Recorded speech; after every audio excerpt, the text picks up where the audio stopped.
Hi everyone, and welcome to Ram Saturday. Today we have our dear friend Penny with us, and we are going to paint a birdhouse, a wooden birdhouse. So if you picked up your art bag from the Fort Smith Regional Art Museum, you would have this in there, and you can paint it with acrylic paint, and that's what we're going to use today.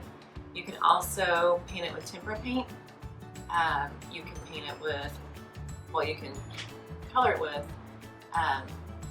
markers, and you can even use crayons on it if you like.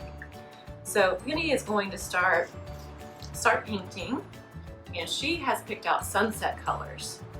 So I'm anxious to see what hers looks like. So Penny, if you want to get started. I'm going to do the top part orange, and then maybe do yellow, red. Okay.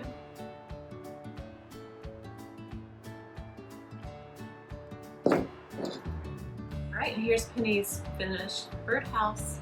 Yep, and whenever I go home, I'm going to get popsicle sticks and put it like that to make a real birdhouse. Alright, so we're going to see you guys next weekend, next Saturday. Thank you, Penny. Welcome. Bye. Bye.